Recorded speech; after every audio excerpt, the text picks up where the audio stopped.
a prototype of what the site will look like versus what the current site looks like. And so two of the reasons that we are updating the site is for ADA compliance and also to get the system on new technology. The CDA in the past has been very interested in collecting the data, and that's why they have actually sort of stepped in for some of the counties and some of the districts where they say, you know, if you will send us the data, we'll get it into SCOHR for you so that it's in a single place. Because as I mentioned, SCOHR is not technically the official website. What happened is SCOHR is based out of San Joaquin County Office of Education. We built it for local use, and then other counties were interested, and then the CDE eventually said, you know, we're just going to put a link up to your website on our page.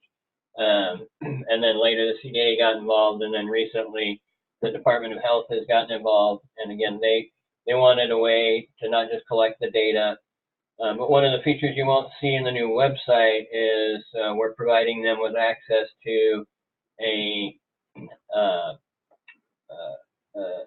email system, a listserv, so that they can contact the districts, let them know about pending dates, any updates, or any clarification, and sort of get everybody on board and hopefully get as many districts as possible entering their data through the system, and also kind of giving the pros and cons of both ways to enter data. So once I log into the system, I sort of come to this page where I can select my fiscal year, and then I would see how many forms I have. These numbers would be pretty high unless I was looking at it from a statewide level.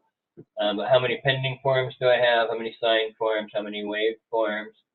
And that is going to be for those districts that we call participating. So as I get a little bit further in the demo, I'll explain that a little bit more.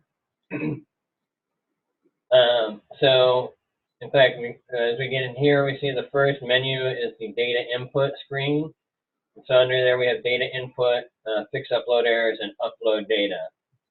So for data input, the districts that have that are what we call non-participating districts. And that really has nothing to do with whether or not they're putting data in the system or anything like that. It has to do with what type of data they're putting into the system. So as a non-participating district versus a participating district, which would have forms, which has these menu items: assessment forms, fix upload errors, search, and upload forms. A non-participating district actually enters the data, only the data that is required by the law. So it's 8 fields per school district that get entered for non-participating districts. That also means that the ability to utilize that data is very narrowed because the 8 input fields do not account for all of the data that's on the forms. Participating districts actually upload the individual student forms, can print out forms to send home with the students from the system, and would actually have the complete, either the assessment form or the complete waiver form for each student in the system. And from that, we can do reports. And so anybody has access to the summary report, which basically just summarizes those 8 fields that are required under the law. State report allows you to be able to sort of see all the data across the whole state and not just your organization. But the comparison report is really only available for the participating districts. So comparison report allows me to do things like compare the carry rate to ethnicity or gender, because that's on the form, but that's not one of the 8 fields. So obviously a district that puts in the whole form allows me to do a lot more with my data in terms of searches and reports.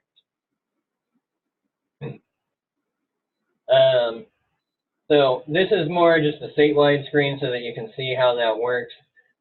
For districts, if they want to be participating, then we go in and we mark them as participating.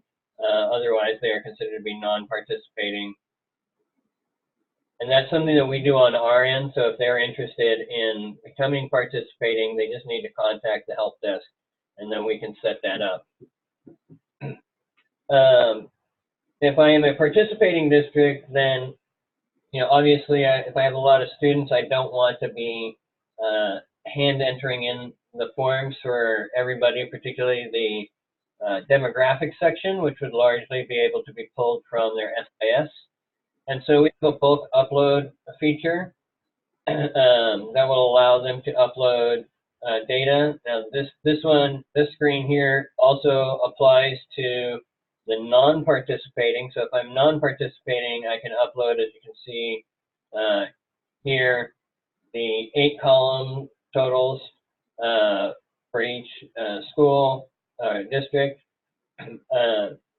I don't have to upload it. I can actually manually enter those. And if I'm just doing the totals, it's pretty easy to manually enter. However, if I'm doing the forms, it's probably easier to fill out those, have those forms downloaded into Excel and then upload them into the system. And so we're kind of looking at the upload page again. When they upload, not everybody that uses the system is particularly familiar with data analysis and proper handling of Excel and CSV files. And so we developed an area called the error fix, that when I upload a file, it will go into a holding table instead of the data table. And then I can go in and find any errors, and that would tell me if there were any errors, and I can fix them. And then once I fix them, I can finalize that and send that off to the actual data table. So an example of a common error is the CDS code. So we may be asking for the 7-digit CDS code so that we can verify that school belongs to that district. If a district user is doing it, but they might only include the 7 digits that indicate the school. So then we would need them to go in and edit that CDS code. Rather than editing the file and trying to re-upload to correct the errors, we've given them a place in the system to actually correct the errors in the system and then do the finalize. And so this is the same thing. We can finalize those errors. Get to the next page here. The sorry, district page again. The main focus of the system is to get the information in. So here we have a district that's participating, and we would have our student information off their form, and then the status would be, signed or pending or waiver. And so they can see if anybody's pending, they can go in and view that. This show all up here, I can change that to pending or waiver. So if I'm just trying to update my pending students, I can do that as well. If I just need to add a new record because, in the middle of the year, we got a student that was a first-time student in California that didn't go through this because they were at another district, I can add a record for them so I don't have to do another file upload. It is worth noting that only the district and school level users would actually have direct access to the form data. Statewide users and county level users will have access to the form data in the sense that they can do searches and reports off of it that are not tied to a specific student, but they would never see a student record that has that information. Only the district and the school site level users would have that. We go through, get to the next page here. So this is the upload field, upload for the participating districts. And so they can either do a complete upload, meaning they've already got all of the waivers or assessment forms in electronic format, or I can do just the demographic and then either later do an update to those or later come in manually and enter in the waiver and assessment data as it comes in. So if I'm only doing the demographic, that just gives me a placeholder for my student data later.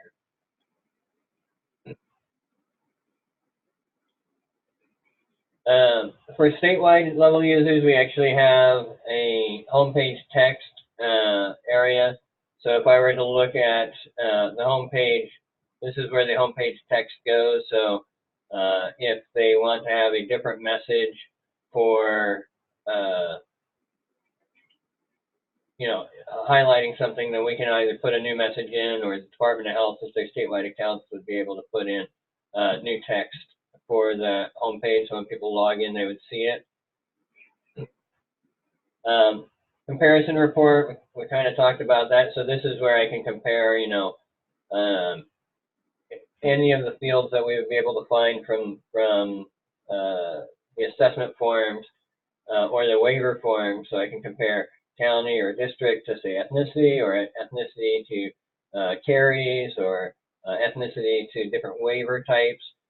But that only applies to participating districts. So the more districts we can actually get to participate versus the non-participating, non-participating districts meet the minimum requirements under the law, but what we can do with the data with participating districts is much better for that type of stuff.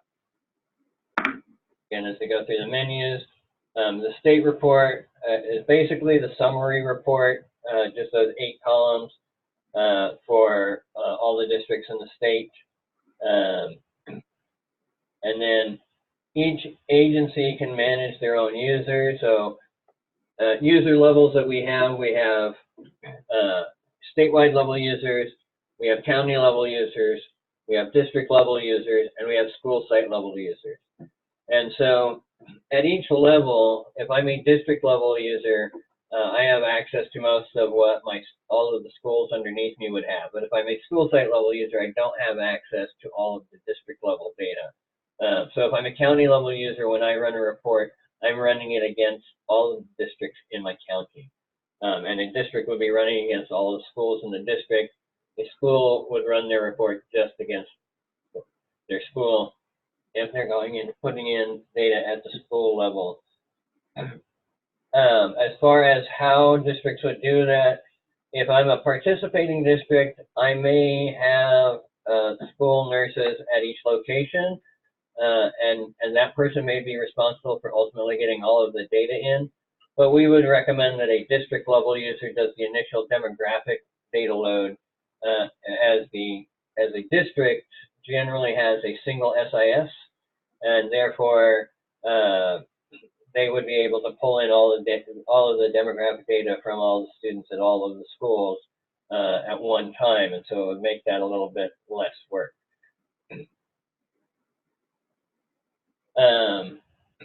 And then so that kind of brings us back to the front. I'm going to log in real quick to the actual current website so that you can see some of the features in action. And we did talk about, briefly, there was some discussion about changing the name since there is a new bill. However, people remember the URL. So last discussion was mainly that it was going to be left as is. But you can see I'm in as a statewide level user right now. I can select, the fiscal year that I want to be able to see data from. I'll see my statuses here. So this is for the whole state, so I kind of see that information. Again, data input. So at the original version of the system, the statewide level users did not have the ability to input any data at all. But the last time that we made some updates was with the CDA, and they were getting districts to actually send them the data, and then they were putting it in. So we are leaving that feature in. So if that's the only way, the Department of Health or the CDA can get the data to get in the system, so it's all in one location, then we will still allow them to do it that way. And again, so if I look at my reports, if I do a state report, I can pull that across. I'll download that. Let me pull this up real quick, and then I'll share that with you.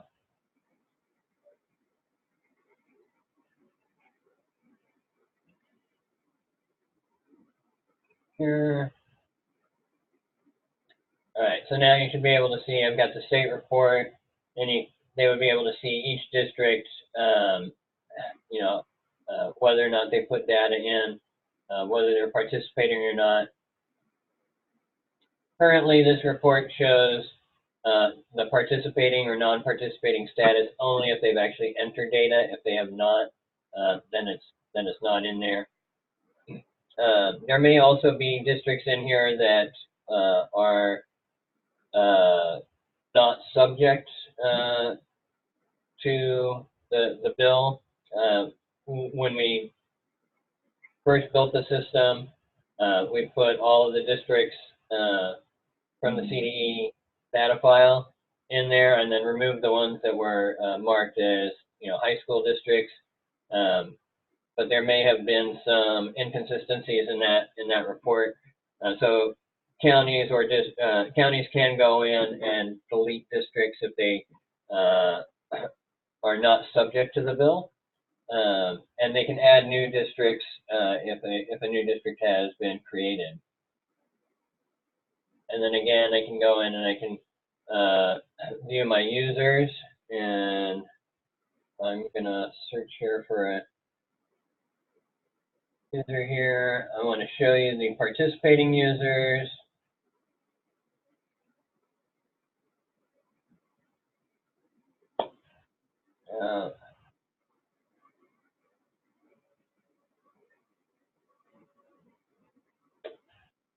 All right, so now I'm a participating user, so if I go in and I do assessment forms, I can add a new record, and you can see we actually have the assessment form in the 3 sections.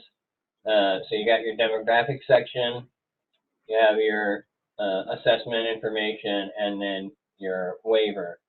And so those would go in for each student based on that. We do have plans that we know that the Department of Health is in the process of updating this form. So there is some language on here that we were going to modify, and potentially some other changes as well.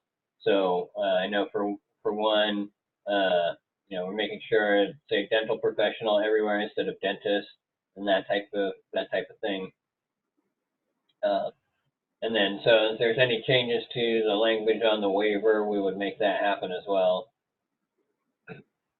And so from there, I'm actually able to look at just all of the forms, the pending forms, the signed forms, or the waived forms. So, and I did actually set this agency up so I can go in here. So this is what it looks like for a non-participating district. I would go in, I select the district, and so I might have multiple districts. In this case, I've only got the one, and then I would have my additional fields here. So there are some changes that were made based off of the information in the bill. So the new site has all of those changes in effect. We made sure that all the colors were ADA compliant. All the images have alt text and things like that, so screen readers can use the system. We made it more mobile friendly.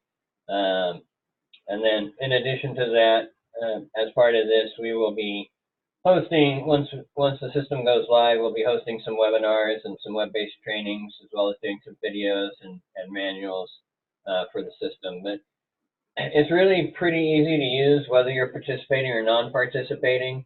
Obviously, participating districts put in a little bit more work, but the results are much more useful.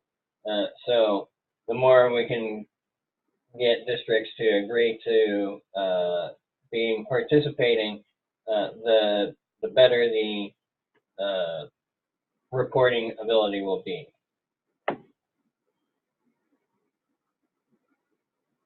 So any questions about the new site or anything about that?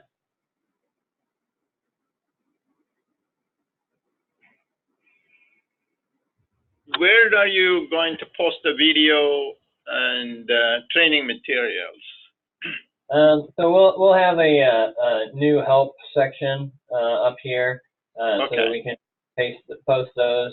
We'll probably announce the webinars through the listserv and then also in the homepage text. And we will record at least one of those webinars, so if people can't make it to the webinar, that they would still have that available too. And so we'll probably do one webinar for non-participating and one webinar for participating. I mean, we'll probably do more than one for each, but we'll have a separate one for each one, and sort of go from there. In the past, the biggest confusion has been the deadline, and that has changed. So hopefully that won't be as confusing anymore. In the past, it was the end of December of the next fiscal year. So people were always either trying to get their data in early and then having to modify it because they had some students show up later in the year, or sometimes they were getting it in late because they knew it was December, but it was confusing about the year. But now that the due date is basically at the end of that fiscal year, that should help alleviate some of that confusion. But as I mentioned before, I don't believe anything has changed in the new bill, and that it's not directly tied to the reimbursement. This is Eileen. I had a question about when you're talking about breaking it down by county versus district. Does county mean a county office of education or other county level agencies? So the county level can be either. So the county office of education would have an account so that they could help to verify that the districts are actually getting it done if they're utilizing it. But they could also opt to give access to a county level account. That's really up to them. We've given access to county level health departments in the past because they've been working with the districts in their county to make sure everything gets done. And I think realistically that we'll probably see a lot more of that because the county office, it's important information and nobody necessarily disputes that, but because the funding is not tied to the reporting and there's nothing specifically that the county office is doing with the reporting, their follow-up in some counties has not been great in our experience. Some counties have been really on top of it, and some counties and districts, have been using that funding specifically to set up, better access or even bring in dentists to do assessments right on the school site and that type of thing. And that's really great, but there's nothing that says they have to do that. So if you're in a county health department and as you really want that data and the county office of ed is not really doing anything, then that certainly something that we could make sure that you have access to, because like I said, at the county level, you don't see individual student data, even if you're a county Office of Ed user. So there aren't any HIPAA considerations or anything like that. Only at the district and school level, and both of those would already have access to that information through their SIS anyway. So then it's on the district or school level to make sure that their users are users that are allowed to have access to that information. And the same thing with statewide is that's sort of on a case-by-case basis. If somebody is just looking for the data, we might just provide it to them in report form. But if it's somebody that might be using it over and over again at the state level, they're not going to have access to anything they shouldn't have. So, as far as student information goes, so if they're going to, have that access, or have that sort of request, we would give them access, and probably not to, say a general reporter or something like that, but the CDA is not really an official government entity like the Department of Health, but we did give them access because, their involvement with this. And again, they wouldn't have access to data they shouldn't have access to in the first place. So, so ultimately, at the state level, it would be more of a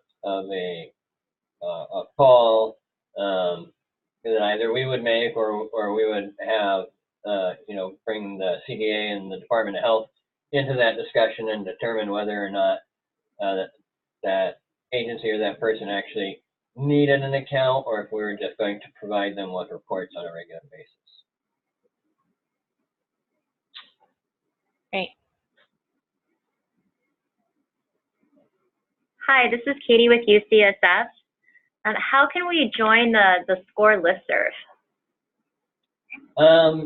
So currently, we're going to do it based off of users, but we have the ability to sort of add anybody to that. And so I think that would be, the listserv is actually up and running. We're not using it for anything yet. So we're going to do some training hopefully soon with the Department of Health. And then, so outside entities that maybe don't have an account, we'll look at how we can keep a list of those people to be on the listserv, because we realize there are a number of parties that maybe are not entering data, but have a vested interest in knowing what's going on and maybe being able to access that data. So we'll talk to them about how we can add additional people to that list. Great, thank you.